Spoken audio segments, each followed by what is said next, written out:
Sonic Racing Cross Worlds soundtrack has been a bit of a hot button issue as of recently, due to the fact that very recently Sega released a Sonic Racing Cross Worlds DJ mix, which shows a variety of songs from the game from a lot of collaboration artists. And this thing has sparked discussion about a whole load of things, and I want to get into it today. First of all, I want to briefly give my thoughts on this DJ mix itself. I think it shows the good and some of the bad that we've seen from Cross Worlds because, for example, the Dragon Road remix is really good. And I like the Radical Highway one. It's very good as well. I love a lot of the guitar sampling and the chopping on that sounds really good. But there's also been some pretty weak ones. A lot of Starlight Carnival and then Sweet Mountain and especially Apatos have really been under fire for not sounding as good as they could. And I totally agree. I think the Apatos remix has a really weird drop section that's just totally unnecessary. It really takes me out of the song and it's just weird because I think the song would have just been better if you just removed it. It almost feels like they went to extra effort that ended up making the song a lot worse. Now that I've briefly stated my opinion on the DJ mix, I want to kind of confront a few bad arguments that's been circulating surrounding this DJ mix. The first of which is that EDM just sucks. The reason that some of these sound subpar is just because EDM is bad. And I just think that's I just don't feel like that can be a very genuine opinion. Like, this feels like it has to be rage bait because saying that, it's like the issue is not that this is electronic music or that it's drum and bass or that it's dubstep. Those are not the issues here. The issue here is the fact that it's just not made as well as it could be. It's not executed as well as it could be. That's like saying that the only reason 06 was bad is because it was trying to be similar to the adventure games, not just because it was made terribly. This is such a weird argument that doesn't really make any sense because you can make any song sound good in most any genre, I believe. There's also been arguments sort of stating that the composers are good, so the song has to be good, which also doesn't make any sense. This has mostly been used in response to Giga, who, like, once again,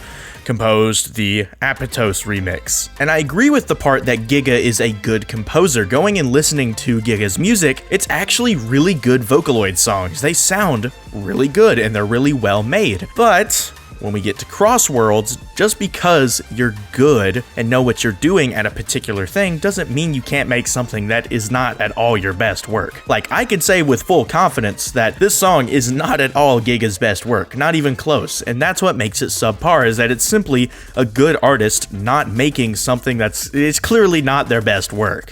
And for the final and most important argument I want to talk about for this entire video is Sonic soundtracks are cooked. There's been sort of this notion going around that Sonic soundtracks are now in a bad place, and, you know, they're always worried of what the next mainline game Sonic soundtrack is going to sound like.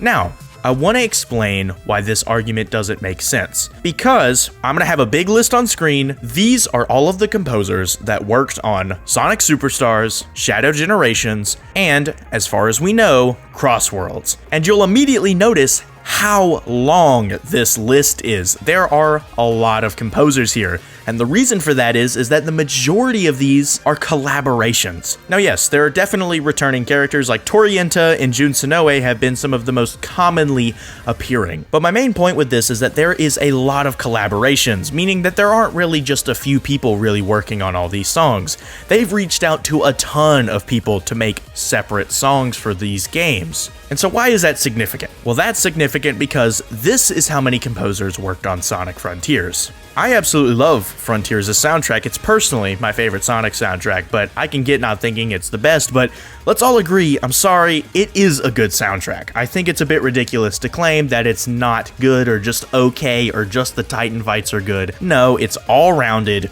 really good. And you notice how much smaller this list is because it's not a bunch of collaborations, it is Sonic Team's all-star team. These are the GOATs of Sonic music. I mean, these guys have been with Sonic for a long time, especially Otani. I mean, he's been around for a long time, seriously. Now, the reason I bring all this up is to say, the spin-offs are clearly not their all-star team. They bring in lots of collaborations, lots of smaller artists. I mean, heck, even content creators get in on this. So clearly, this is not their locked-in all-star team of composers. These are the people that they have work on the spin-offs, and I think a lot of them do a really good job. That's not to say that, oh, they're just not good at it. I say that to say that if you are wondering why the recent Sonic spin-offs or side games have had subpar soundtracks, I believe that's because they are not really letting their all-star team work on these games. Now, some of these do. They do cross over between them, but the big ones like Otani are not working on these spin-offs. And so, I think that goes to say that these are just not prioritized nearly as much as that mainline game, which obviously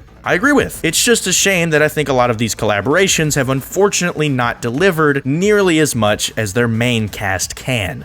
So yeah, I just really wanted to make this video to kind of say that Sonic soundtracks are still in a good place, because the same team that made Sonic Frontiers, I'm sure, are returning, because like all of these guys, except for a few, have been with Sega for a long time. So it would make no sense to throw them out because basically everyone loved Frontiers' soundtrack. I feel like we don't really clock how popular Undefeatable is in the scheme of things. Like, seriously, it was a big deal. So it would only make sense for these guys to come back. So for these side soundtracks, I guess they're just kind of gatekeeping their GOAT composers for the next game. I think that is totally reasonable and is what is absolutely the most likely as for what's going on with these soundtracks right now. So yeah, that's really about it for this video. I just want to come in, I just think there's been too much doom posting, and I just want to say why I think it's a bit unreasonable to think that Sonic soundtracks are not in a good place. And so yeah, with all that, I hope all of you have an amazing rest of your day, and God bless.